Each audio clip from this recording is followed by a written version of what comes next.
A expertise, irmãos, um dia ela vai ter que se prostrar para a pureza. Porque quem vê a Deus não são os espertos, são os puros de coração. Quem vê a Deus não são os espertinhos, são os puros de coração. Êxodo 33, versículo 12 diz assim: disse Moisés ao Senhor. Êxodo 33, versículo 12. Disse Moisés ao Senhor: tu me dizes, fazes subir este povo, mas não me deste a saber a quem há de enviar comigo. Disseste também: conheço-te pelo teu nome, e achaste graça aos meus olhos. Se eu realmente achei graça aos teus olhos, rogo-te que agora me mostres o teu caminho, para que eu te conheça, a fim de que ache graça aos teus olhos. Considera que esta nação é teu povo. Respondeu o Senhor: a minha presença irá contigo e eu te darei descanso.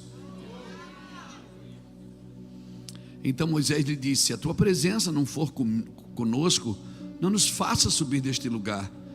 Como se saberá que achamos graça aos teus olhos, eu e o teu povo? Acaso não é por andares conosco? Acaso não é por andares conosco?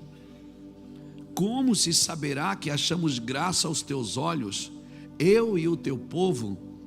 Acaso não é por andares conosco, de modo que somos separados, eu e o teu povo, de todo o povo que há na face da terra? Aleluia.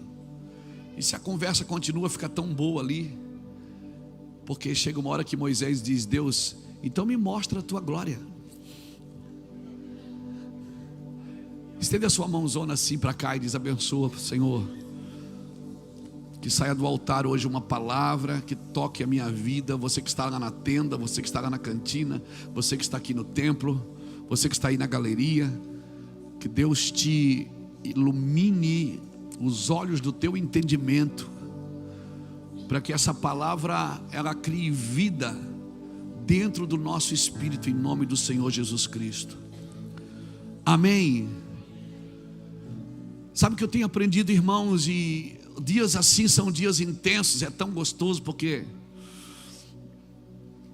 a gente vem para cá, a gente entra numa rotina, né, lá, porque sai toda da nossa rotina, né, a rotina de viagens, a rotina de aeroporto, a rotina de púlpito toda hora, toda cidade, numa semana você está numa cidade, na outra está em outra cidade. Esse ano 2023 que passou, a gente fez tantas viagens. A gente foi para o Japão, ficamos 15 dias no Japão. Quando você está acostumando com o fuso horário de 12 horas, está na hora de vir embora, aí você leva mais uma semana para entrar no fuso aqui do Brasil. E quando a gente estava entrando no fuso, fomos para os Estados Unidos. Aí, sabe, a sua carne, a sua alma, meu Deus, é muito difícil assim lidar com o alimento, lidar com o sono, porque você chega lá com sono e as pessoas querem dar comida para você, porque é meio-dia lá, mas para você é meia-noite. E é uma loucura isso. E aí às vezes as pessoas perguntam, elas veem a gente na internet, aqui, depois na outra semana lá, e depois aqui.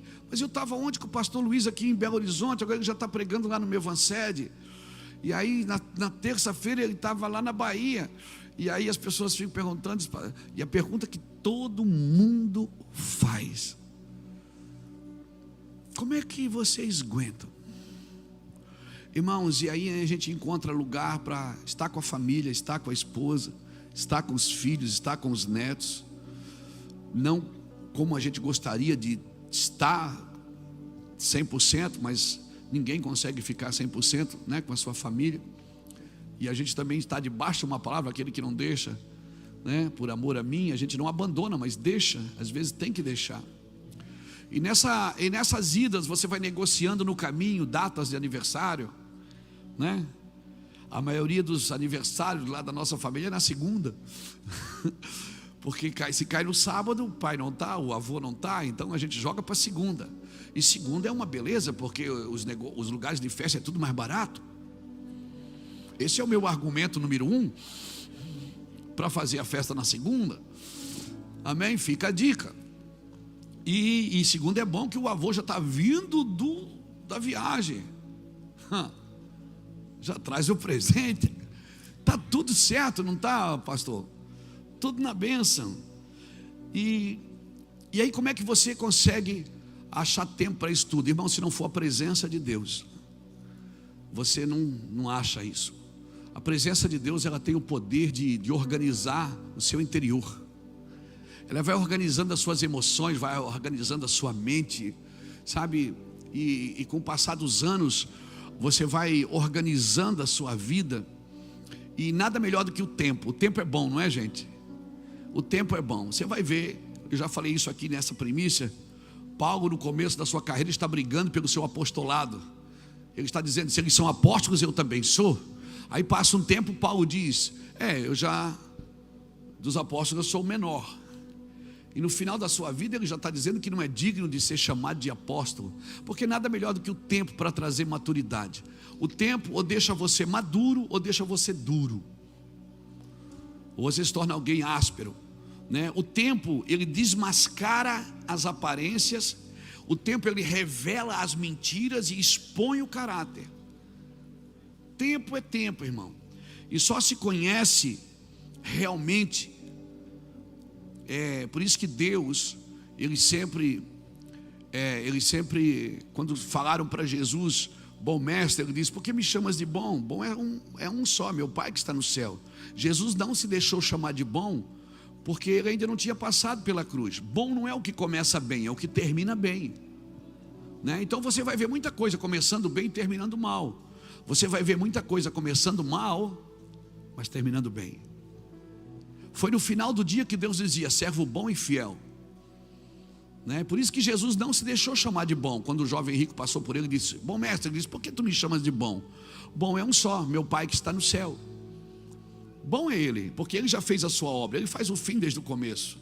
No final do dia da construção, da criação, Deus dizia: e viu Deus que era bom. Quando é que Deus vai dizer para você, servo bom e fiel? É no começo da sua vida ou no final dela? É no final dela.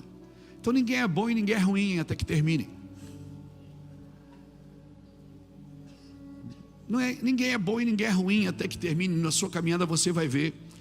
Ah, mas eu conheço. Não, só se conhece o que se pratica, não o que se estuda, irmão. Tem coisa que você estuda. Tem gente que estuda e nunca chega ao conhecimento. Você tem que praticar. Por isso que a fé sem obra é morta. Você pode estudar sobre fé a vida inteira, mas se você não pratica a fé é um músculo, você tem que mover ele. Fé é sair do normal. Por isso que quando você vai na academia, você volta todo doído, né? Por quê? Porque você mexeu em áreas dos seus músculos que você nunca mexeu. Tem movimentos que você nunca fez, e quando você faz, dói. Então cada vez que você acionar um músculo que nunca foi acionado, vai doer. Isso é na vida espiritual. Tem músculos espirituais na sua vida, acessos que você nunca entrou, porque esses acessos é só para os filhos. Amém? E nós não podemos então permitir que eu estudo uma coisa. Às vezes eu estudo e eu demoro para pegar, mas quando eu pratico aquilo eu pego rápido. Então a gente tem que cuidar com as distrações. Na presença de Deus a gente tem que ficar esperto, porque as distrações é perigosa. Senão passa ano e entra ano, passa ano e entra ano. Às vezes eu converso com pessoas que estão 30, 40 anos na igreja, mas nunca acionaram gatilhos. Nunca acionaram gatilhos de fé no seu ministério, na sua vida. Nunca tiveram uma experiência ativa com Deus, uma experiência.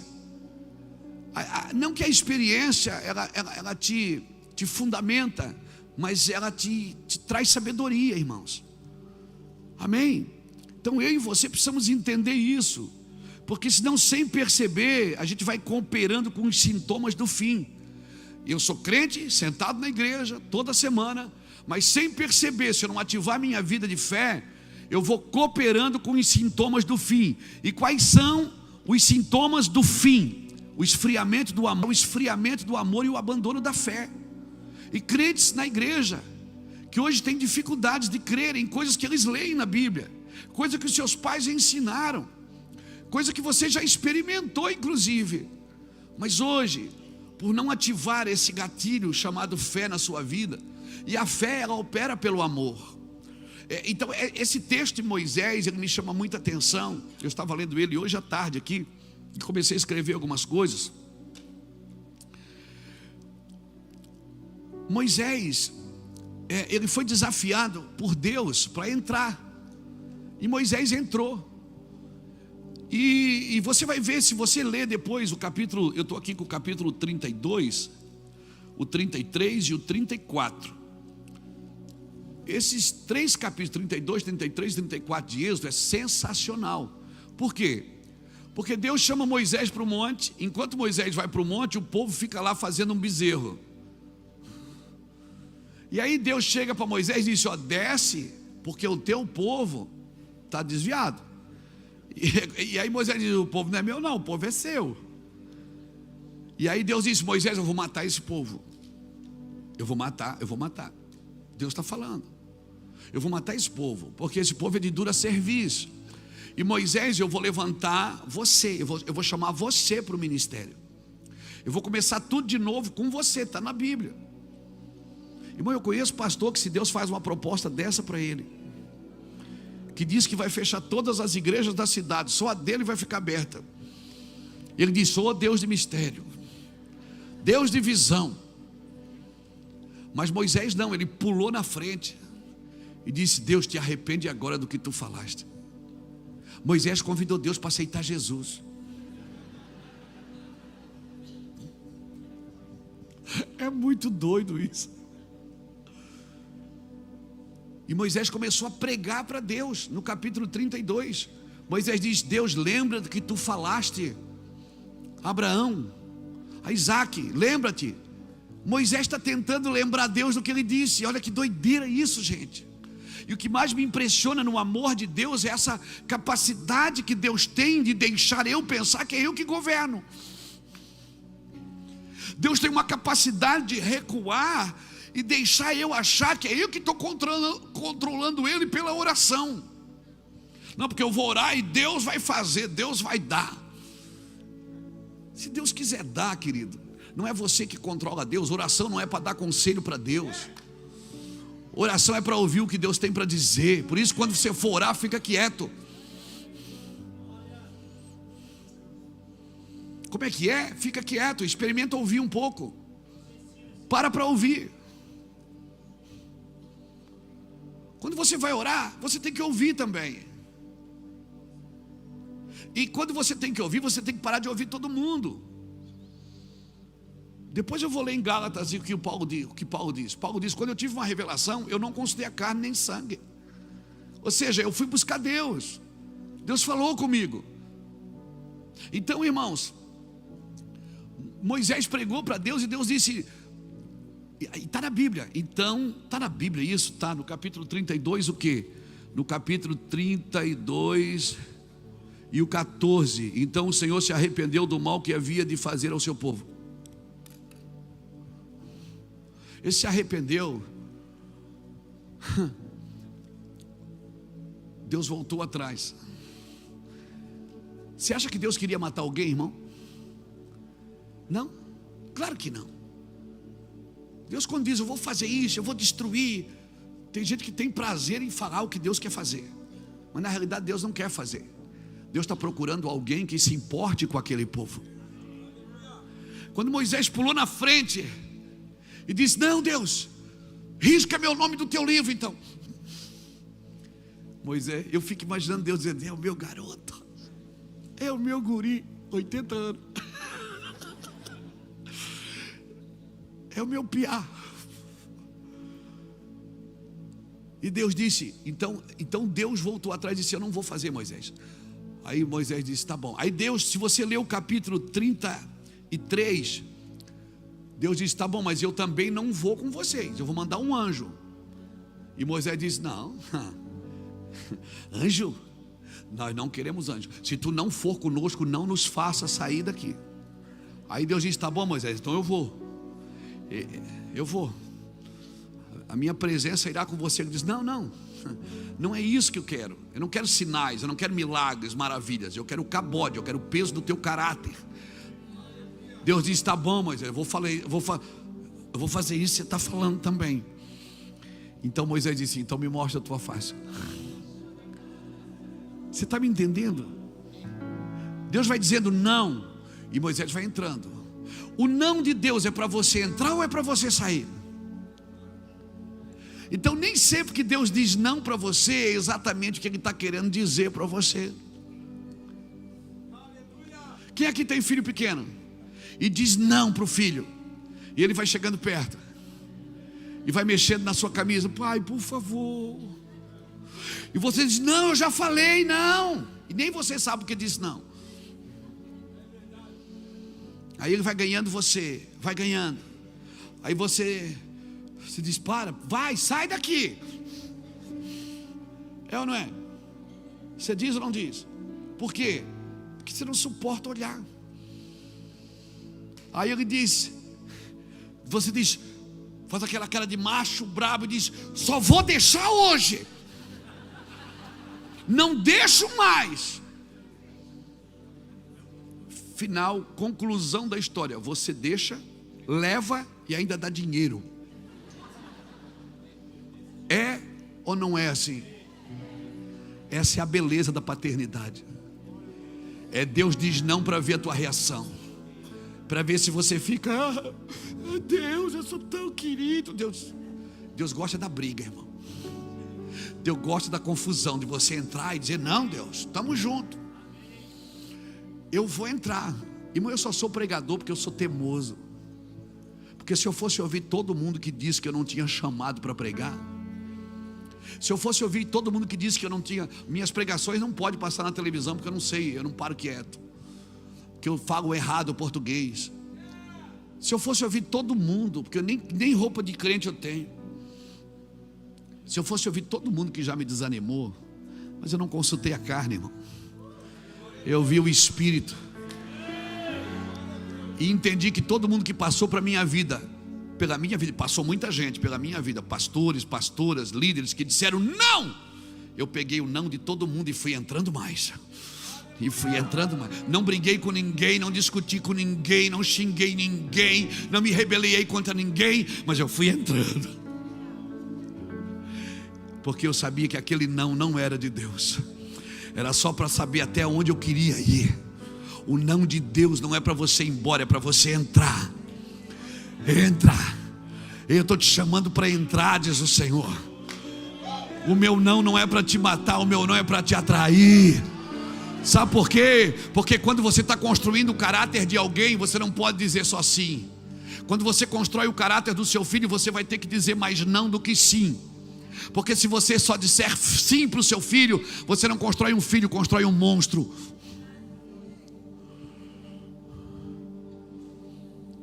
Mas se você diz não, e depois vai dizendo sim, isso é paternidade.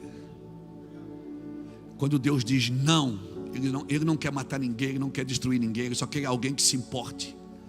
Alguém que não pense só em si. Evangelho não pensa só em si. Hoje nós estávamos indo para casa. Ontem nós estávamos indo embora.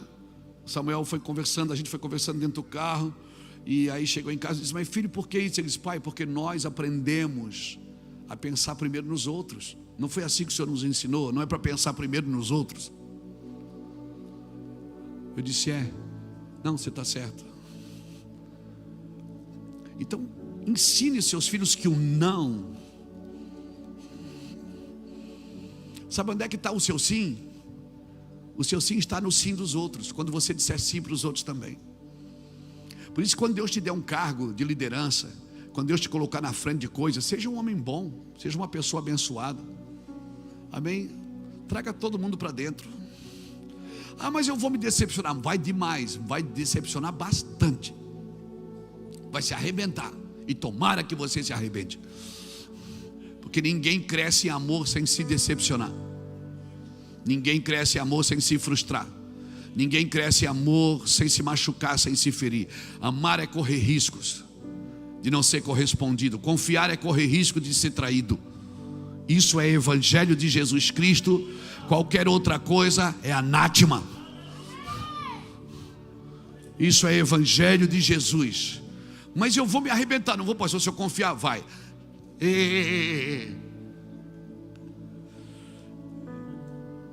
Não pode confiar em todo mundo, não pode mesmo.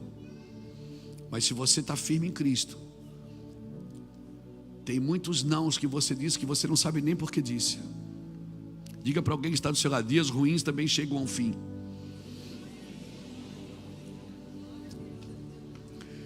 Pastor, mas será que Deus tem coisa grande na sua vida? O que você acha? Você acha que Deus tem coisas grandes na sua vida?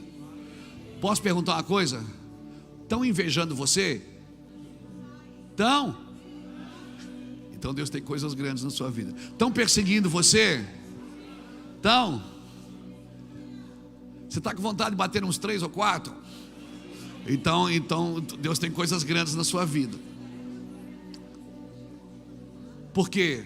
Porque o seu pai, eu sempre digo isso para os meus filhos: ouça o conselho dos pais, porque ninguém vai te ensinar com tanto amor. E o seu pai é a única pessoa que quer que você seja melhor do que ele.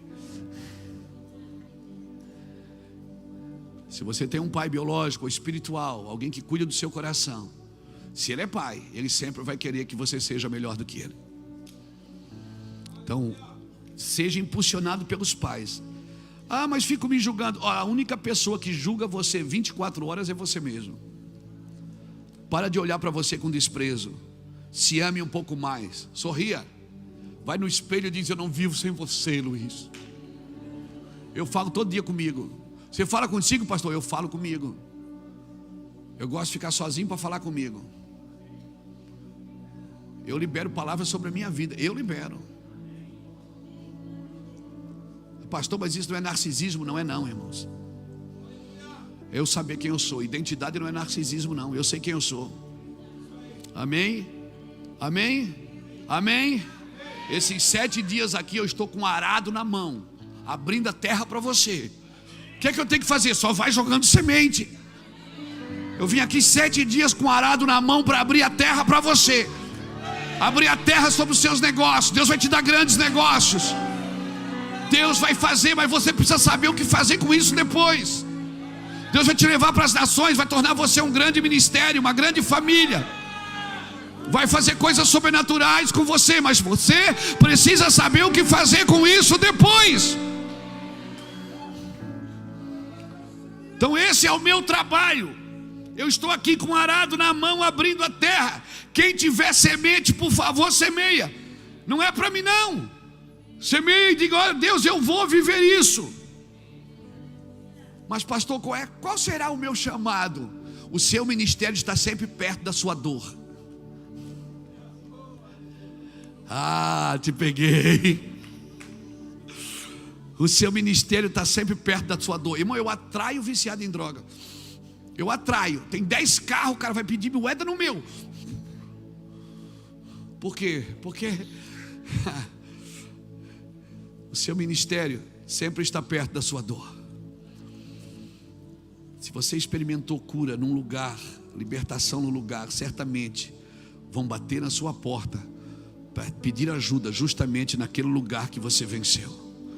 Então guarde isso. Quer descobrir o seu ministério? Descubra a dor que você teve que vencer, ou ainda está lutando com ela. Seu ministério está sempre ali perto. Amém? Amém? Como eu disse no começo desse culto, todo excesso na realidade é falta. Por isso, irmãos, que eu sou um cara que eu gosto de adorar a Deus. Eu gosto de criar um ambiente de adoração. Eu não consigo pregar sem música, sem esse temor. Por quê? Porque, irmãos, pastor, mas fico me criticando, fico me julgando, Você nunca vai ver um crítico, condenador, julgador em um ambiente de quebrantamento. Porque num ambiente de quebrantamento, irmão, todo mundo abre mão, solta a espada, todo mundo solta o canivete, todo mundo solta. Amém? Num ambiente de quebrantamento, cara. Então, antes de você começar a fazer, a falar, a ministrar, a abrir qualquer negócio, crie primeiro um ambiente de quebrantamento naquele lugar. Gaste algumas horas chorando por aquilo, orando por aquilo. Num ambiente de quebrantamento, irmão. Meu Deus. Moisés foi claro com Deus. Ele disse: Senhor, se o Senhor não ir conosco, como é que a gente vai fazer? Pois como há de se saber que achamos graça aos teus olhos, eu e o teu povo, não é porventura de andares conosco, de maneira que somos separados, eu e o teu povo, de todos os povos da terra. Moisés sabia: eu sei quem somos, nós sabemos quem somos, mas se o Senhor não for conosco, como é que as pessoas vão saber que nós somos teus? O Senhor tem que ir conosco, porque o Senhor está conosco que todo mundo nos respeita. É porque o Senhor está conosco que as coisas dão certo e funcionam na nossa vida, Pai. Então, querido, não faça funcionar sem Deus. Tem prazo de validade. Crente sem a presença tem prazo de validade. Por que você vem na presença de Deus? Por que você entra na presença de Deus? Tem gente que vem e entra pela primeira vez por causa do pão. Tem necessidade de comer aquele pão, tem necessidade daquilo, tem alguma necessidade. Mas eu não posso permanecer na presença de Deus por causa do pão. Porque se eu permaneço na presença de Deus por causa do pão, eu não sou intercessor, eu sou um consumidor. Então, em muitos casos eu não busco mais Deus por causa de mim. Eu busco a Deus porque eu sou intercessor. A vida de Deus passa por mim para tocar outras pessoas. Essa é a concepção que eu e você precisamos ter. Amém? Deus não pode servir com sementes um consumidor. Por quê? O consumidor vai comer a semente. E ele dá pão para o que come, mas semente ele dá para quem? Semeia. E quando eu falo isso, eu não estou falando de monetariamente. Eu não estou falando monetariamente, eu não estou falando de dinheiro. Porque você pode estar comendo a semente, Deus está te dando dons e você mesmo comendo deles. Deus pode te dando a capacidade de servir outros e você vai comendo disso na sua própria mesa. Então, irmãos, você foi chamado para ser um provedor. Diga comigo, provedor.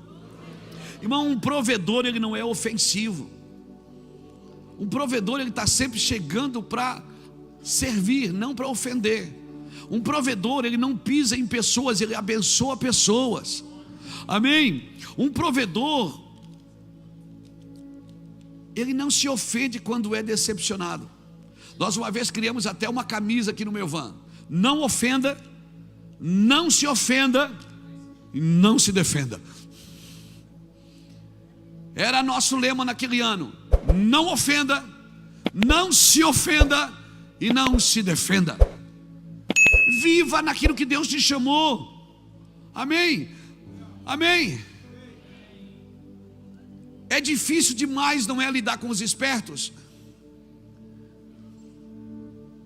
Você já parou na frente de alguém que você sabe que a pessoa está te enganando? Que você sabe que ela está falando não é verdade?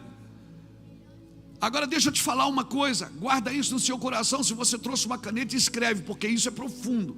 Isso mudou a minha vida. A esperteza vira tolice diante da integridade. A esperteza vira tolice diante da integridade. Amém? Tem até uma história que eu vi na internet há algum tempo atrás. A esperteza, porque tem quem acha que é esperto, quer levar vantagem em tudo. Mas a esperteza, ela vira tolice diante da integridade. E aí quem está no comércio acha que só vai dar certo se for esperto. Acha que só vai dar certo na indústria se for esperto. Não, você tem que ser íntegro. Porque vai chegar uma hora que o povo vai cansar da expertise. Deixa eu te falar uma coisa. Tem a história de um açougueiro. Não sei se você já viu isso alguma vez na internet. O cara ele é dono do açougue. Ele estava fechando o açougue. Aí chegou uma senhora e disse: você me atende ainda? Ele olhou e disse: não, atendo a senhora. É rápido, só quero um frango. Ele pegou, abriu o freezer, só tinha um frango, um só. Aí ele pegou um frango, botou na balança, deu 1,5 kg. Ela disse: você não tem o maior? Não tinha. Ele botou aquele frango dentro do freezer, baixou assim, pegou o mesmo. e botou na balança, ela não viu, e ficou com o dedinho na balança, deu 2 quilos. Ela disse: eu vou levar os 2.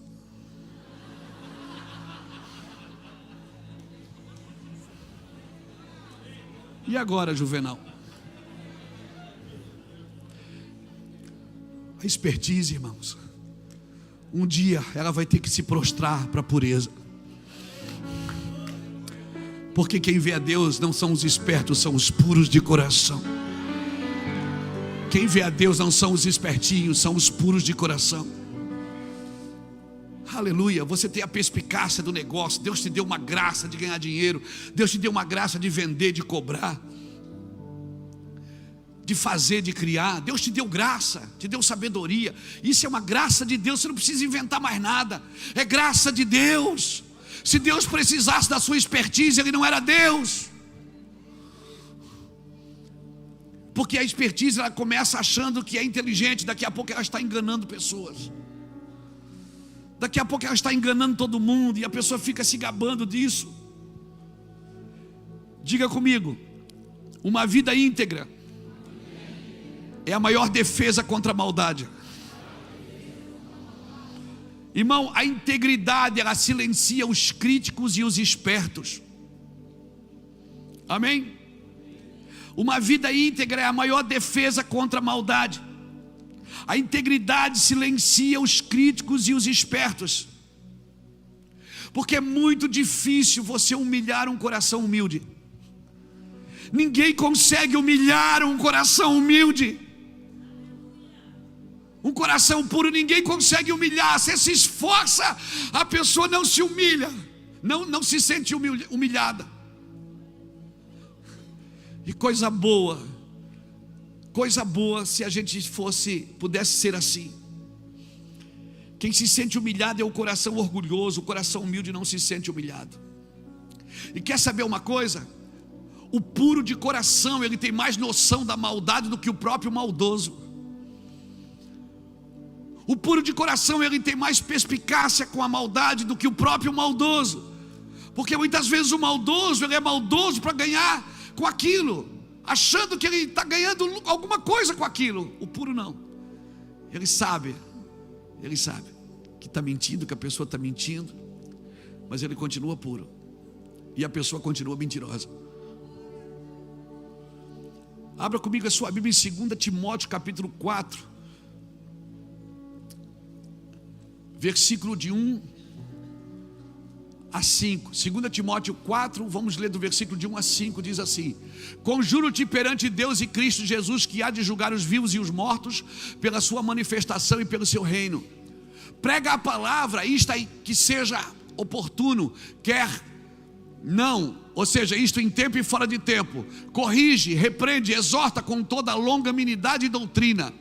Pois haverá em tempo que não suportarão a sã doutrina, pelo contrário, cercar-se-ão de mestres, segundo as suas próprias cobiças, como que sentindo coceira nos ouvidos, e se recusarão a dar ouvido às verdades, entregando-se a fábulas.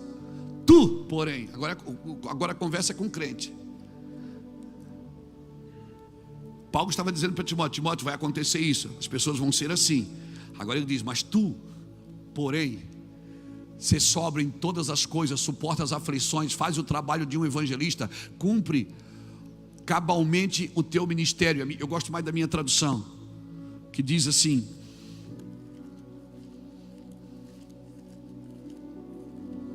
2 Timóteo capítulo 4 diz assim: conjuro-te que diante de Deus e de Cristo Jesus, que há de julgar os vivos e os mortos na sua vida e no seu reino, prega a palavra, está em tempo e fora de tempo, admoesta, repreende e exorta com toda longanimidade e ensino, porque virá um tempo que não suportarão a sã doutrina, mas tendo coceira nos ouvidos, cercar-se-ão de mestres, segundo as suas próprias cobiças, e se recusarão a dar ouvido à verdade, voltando-se a fábulas.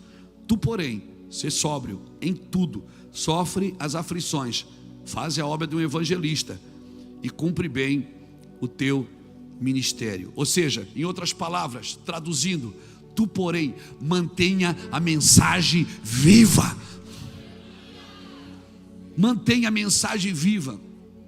Era costume dos pastores, Quando levava as ovelhas para o pasto, muitos pegavam óleo e passavam na cabeça dela e passavam nos ouvidos para não pousar mosca. Belzebu é o deus das moscas, porque senão as ovelhas não conseguiam engordar. Elas de vez em quando elas tinham que levantar para sacudir a cabeça, e elas não se concentravam em pastar, em comer. Pessoas ungidas, irmãos, não dão ouvido a fábulas. Pessoas ungidas não dão ouvido a fábulas. Um ungido de Deus, você pode ficar tranquilo, ele não cai em falsas doutrinas. O ungido de Deus, porque ele está pastando ali, irmão. Ele tem um Senhor que guia mansamente ele pelas águas tranquilas, que refrigera a sua alma, que unge a sua cabeça com óleo, e o seu cálice transborda. Tem uma geração hoje que tem coceira nos ouvidos.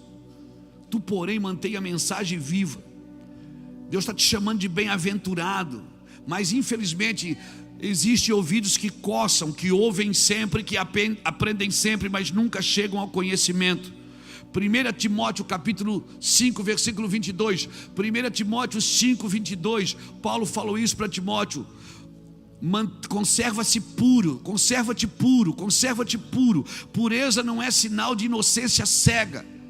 Pureza é sinal de diligência, e você só consegue viver isso na presença de Deus. Porque se você não estiver na presença de Deus, você vai estar construindo bezerro de ouro. Se você não subir para estar com Deus, você vai estar construindo bezerros de ouro. Por favor, saia desse lugar. Pureza, eu vou falar, não é sinal de inocência. Às vezes a gente olha para aquela pessoa e diz: ai, como ele é menino, bobinho. Ele não é bobo, irmão, ele é puro.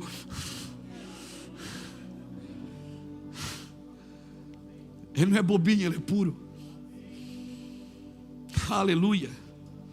Porque Satanás deturpou em nós a ideia de pureza em nossos dias. Ser puro é ser consciente do mal, é discerni-lo. Como eu disse, quem é puro tem muito mais consciência da maldade do que o próprio maldoso.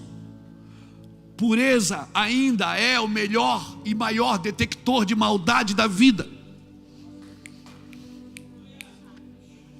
A pureza ainda é o maior detector de maldade na vida. Ou você sobe para estar com Deus, ou você vai ficar fazendo bezerros de ouro para adorar. Ou você vai adorar o que você conquistou, ou vai adorar o que você agalgou, ou você vai adorar o que você fez. Ou você sobe para estar com Deus, ou você vai adorar. Quer um conselho de amigo? Só fale de você quando perguntarem.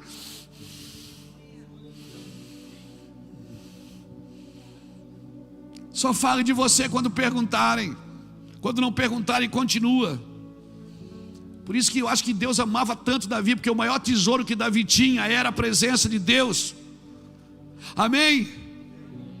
Deus tem coisas para fazer conosco, irmãos. Deus tem muitas coisas para fazer com essa casa.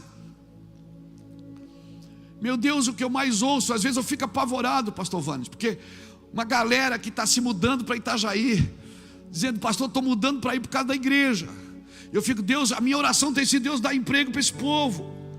Você que vem morar na cidade, deixa eu te dar algumas dicas. Para na faixa, irmão.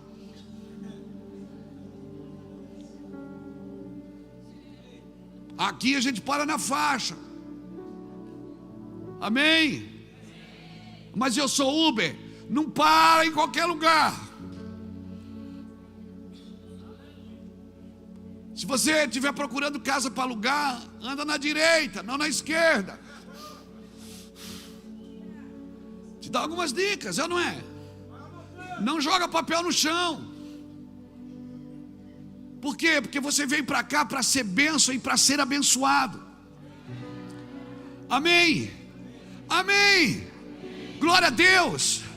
E eu quero declarar, você que veio morar nessa cidade, principalmente por causa da igreja, eu quero declarar que Deus vai te surpreender aqui em nome do Senhor Jesus. E se você tiver que voltar algum dia para a tua terra, você vai voltar farto, abençoado, próspero, para ter que dar aos seus filhos, aos seus pais, aos seus irmãos. Amém? Itajaí é terra boa, irmão, é terra abençoada. Amém? Em nome de Jesus. Navegante é mais ou menos, mas não, estou brincando, é bom também. Balneário também. Itapema, está tudo certo. Pissarras, Penha, Ilhota, Gaspar, vai vindo. Mas igual Itajaí não tem, irmão. Esse cheirinho de bagre, ó. Cheirinho de peixe, aleluia. Meu Deus, você passa aí na beira-rio, aquele cheirinho de sardinha. Diz, mistério profundo. Mas será que foi Deus que te trouxe? Deus só te leva onde Ele pode te acompanhar. Deus não te leva onde Ele não pode te acompanhar. Se Deus está te acompanhando, foi Ele que te trouxe. Fica tranquilo, as coisas vão abrir para você. Sucesso na vida está em discernir o que você quer da vida, não o que você quer agora. Porque talvez você não esteja vivendo agora o que você quer da vida. Mas isso faz parte do propósito. Sucesso na vida. Olha que eu nem sou coach não. Eu vou te ajudar. Predico o pastor Jacques. Pastor Jacques é meu discipulador. Aleluia, né, Jacques? Jacques, o Anderson. Sucesso na vida está em discernir não o que você quer agora, mas o que você quer da vida. Porque o que você quer, o que você vive agora, vai contribuir ou não com aquilo que você quer da vida. Por isso, seja um bom homem agora. Seja uma boa pessoa, uma boa mulher agora, para você chegar no lugar que Deus tem para você. Amém? Amém? Você não precisa chegar no lugar. A vitória não está em concluir a caminhada, em chegar lá. A vitória está no processo. Amém? Então, irmão, entenda isso. A presença de Deus é que vai te levar para esse lugar. Quem não está bem com Deus não está bem com ninguém. Amém? E se Deus começar a te dar, a te abençoar, fique esperto. O homem que eu sou agora contribui ou não com o homem que eu desejo ser. A pessoa que eu sou agora contribui ou não para aquilo que eu quero ser. Eu acho que até preguei isso aqui num domingo aqui na igreja. A Bíblia diz: brilhe a vossa luz diante dos homens. Para quê? Para que eles vejam as vossas boas obras e glorifiquem o Pai que está no céu. Brilhar é bom ou não é? Brilhar é bom ou não é? É, mas só brilhar não cumpre o propósito. Você cumpre o propósito quando você ilumina, não quando você brilha. Porque brilhar, você pode estar brilhando para os outros, mas e não está iluminando os outros. Pegou? Pegou? Eu vou explicar.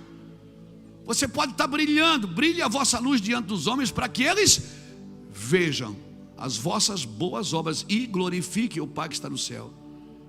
Brilhar para os outros é uma coisa, iluminar os outros é outra coisa.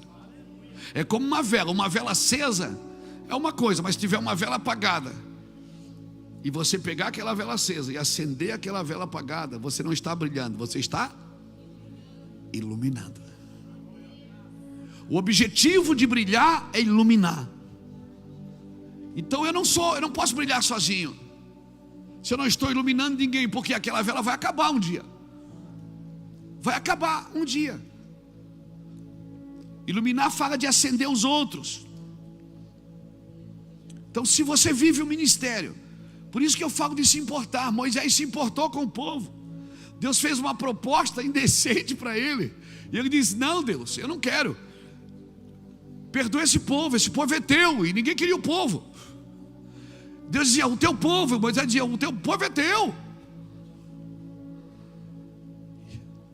Então, queridos, iluminar é você pensar em todos. Amém? Muitas pessoas têm negado a Cristo para ter uma vida melhor aqui na terra. Só que elas esquecem, André, que a vida delas não termina aqui na terra. Muitas pessoas têm negado a Cristo, deixado de servir a Cristo, deixado de estar com Cristo para viver melhor aqui na terra. Trocaram Cristo pelo namorado, por uma namorada, trocaram Cristo por prazeres, mas eles esquecem que a vida não termina aqui na terra. Por favor, entenda isso. A maior parte da sua vida não é na terra. Deus tem compromisso com a sua natureza. Não é só com o seu momento agora, não é só com a sua situação. Tem gente que para na nossa frente, como pastor, acha que a gente tem que resolver o problema da pessoa. Não. O meu compromisso não é com a sua situação, é com a sua natureza. O meu compromisso é pregar a eternidade para você não ficar só, para você sair dessa situação e entender que Deus tem eternidade para você. A situação a gente serve, abençoa, se puder ajuda, mas o objetivo não é se comprometer com a situação, é se comprometer com a natureza da pessoa. Amém? Amém, irmão? Aleluia. Então diga para alguém que está do seu lado: não abra a boca para reclamar, abra o coração para aprender.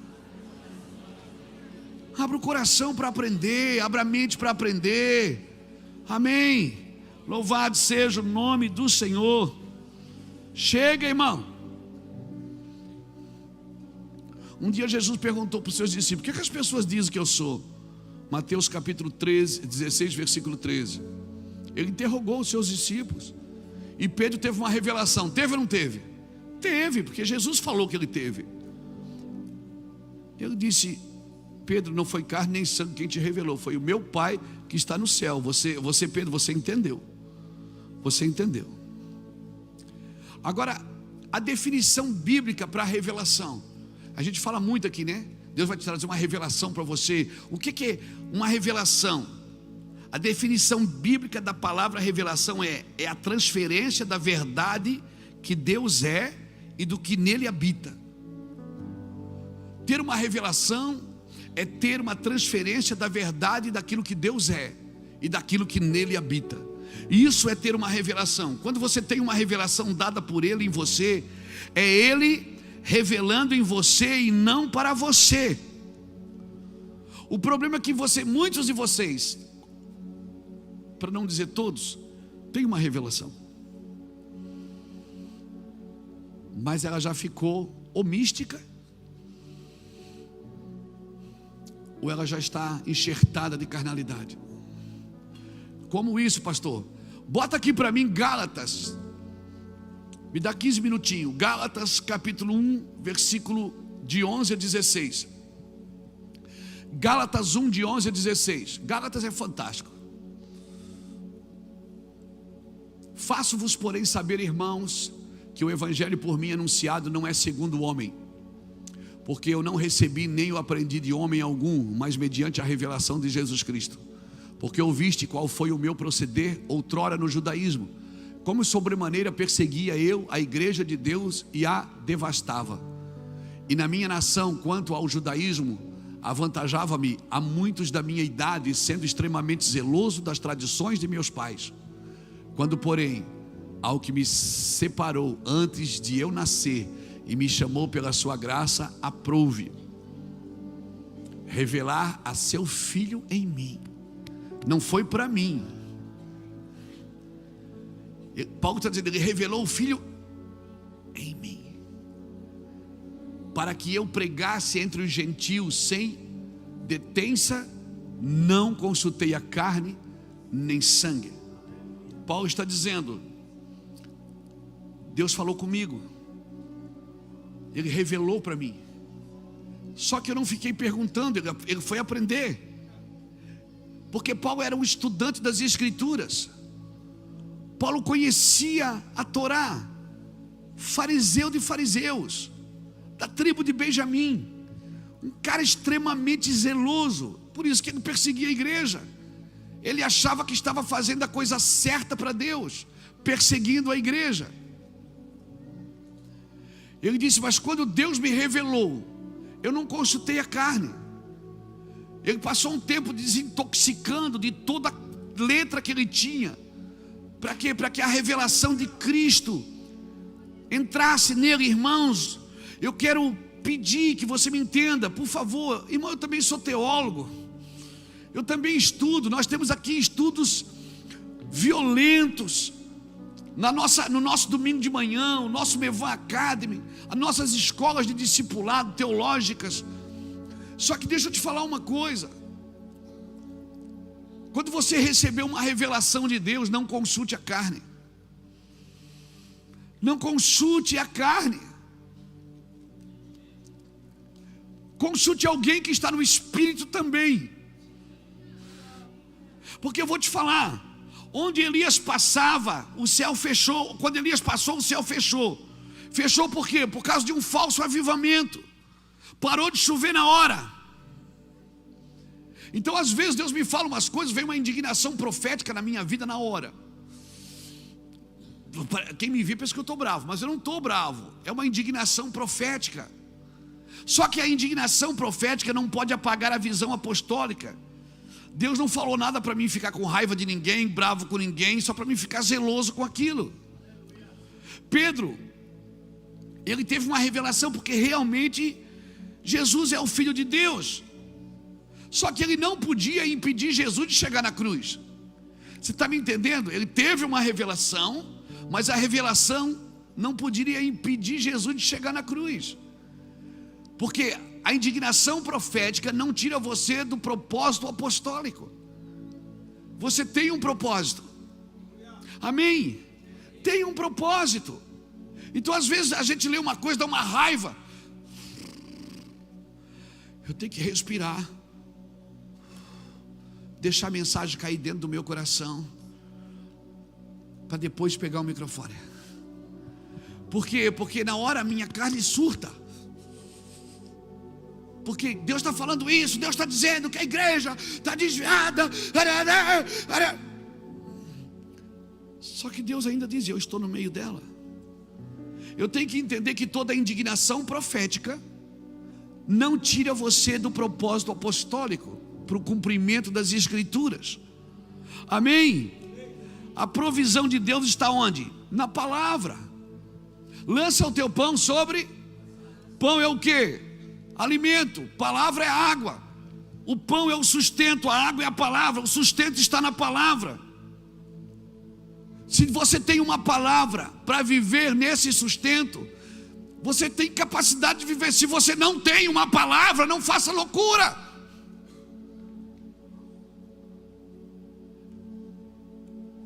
Tem gente que se baseia na minha história com a da Iraci.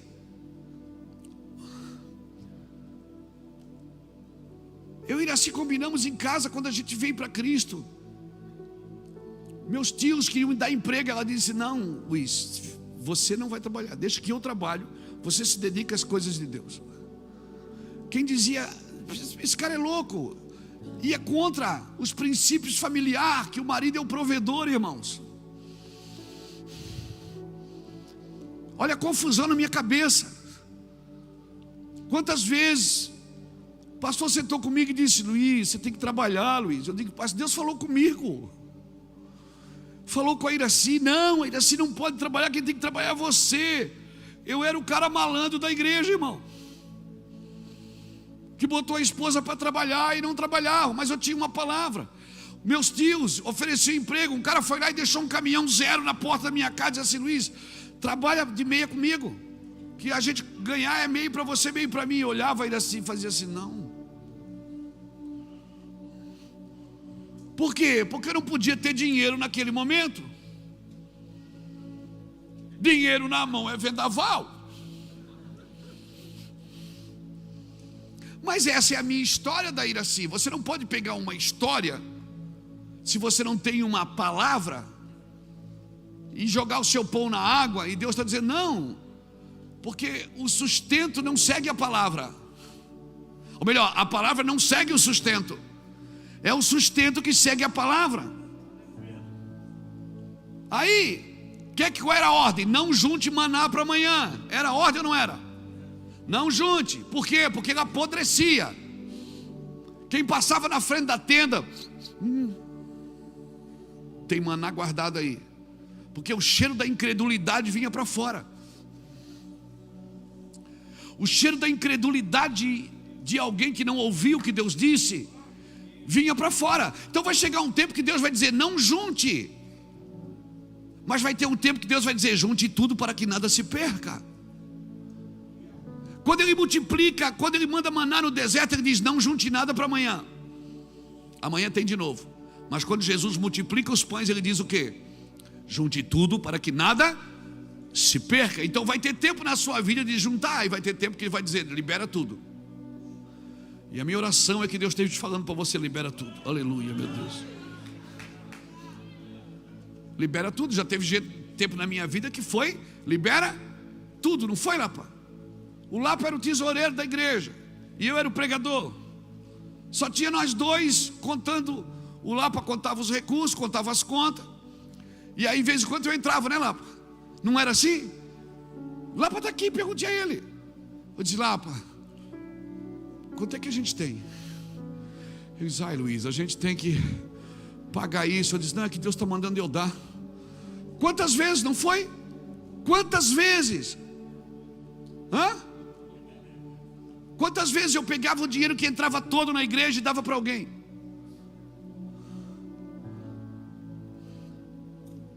Quantas vezes? Deus estava nos ensinando a depender dele. Mas isso foi para um tempo. A presença de Deus equilibra, ensina você. Tem hora de juntar e tem hora de soltar. Vai chegar um tempo na sua vida que Deus esguarda tudo. Vai chegar um tempo que Deus vai passar um arrastão em você e vai dizer: entrega tudo. Para quê? Porque eu quero te liberar. Você vai entrar num novo nível, num novo lugar, num novo ambiente. Então você precisa entender. E daí? Não consulte a carne. Porque se você chegar para alguém e dizer assim, ó, Deus, e o Lapa segurava e dizia assim, ó, foi Deus que falou mesmo, né, Luiz? Eu digo: foi. E ele acreditava e soltava. Por isso que hoje, quando o financeiro se reúne, quando os irmãos que trabalham no financeiro se reúnem, pô, a gente precisa pagar isso, precisa pagar aquilo. O que é que eu digo, mano? O que é que eu digo para o meu filho, para o meu sobrinho? O que é que eu digo para vocês? Deus vai trazer. Mudou ou não mudou? Mudou alguma coisa? Não mudou nada. Nosso problema era R$1.500 para pagar o galpão. Hoje é 500, 600, 1 milhão por mês para fazer a obra de Deus. O que é que mudou? Não mudou nada. Só mudou quantias, só mudou números. A dependência é a mesma.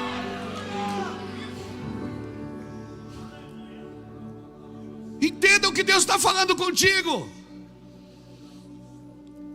O nosso problema há 20 anos atrás era R$1.500 para pagar o aluguel. Um mês pagava a conta da minha casa, outro mês a conta da igreja, outro mês a conta do Lapa. Um mês pagava a minha casa, outro mês. Aí a gente tinha um carro. Vamos fazer o CD, vamos fazer CD do Luiz. Vamos fazer do CD do Luiz para vender. O carro era do Lapa. Aí Ulisses mais 2 irmãos foram em São Paulo comprar CD. Na volta o irmão veio dirigindo, tombou o carro. O carro deu PT. Cadê o seguro? Não tem seguro. Eu estou lá em Blumenau. Ulisses, aí fomos lá, eu e o Lapa de madrugada. Fomos chorando dentro do carro. Lá em Curitiba, os 3 no hospital. Ulisses olhou para mim do hospital, todo enfaixadinho, e disse assim: ô Luiz, os CDzinhos ficaram tudo no chão.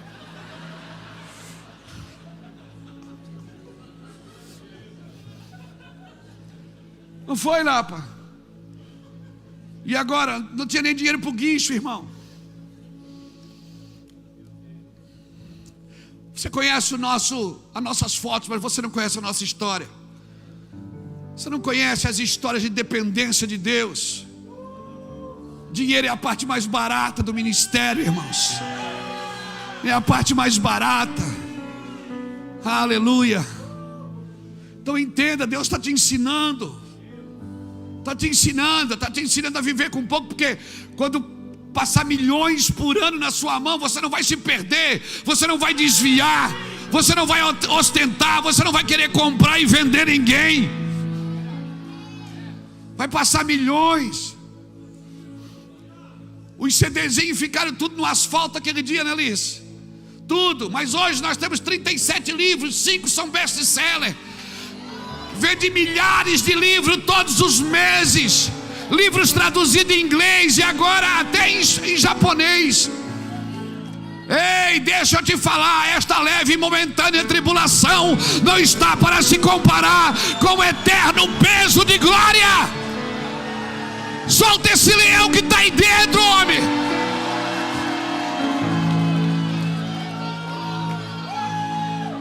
O que eu faço? Não consulte a carne e nem o sangue. Paulo disse: Deus falou comigo, eu não consultei a carne. Deus revelou Cristo em mim. Tinha gente que ia embora da igreja, dizia: não dá para dar nada para eles dão tudo para os outros. Ah, pastor, eu queria te dar isso, mas eu dou para vocês, vocês dão para os outros. Eu digo: então não dá, irmão.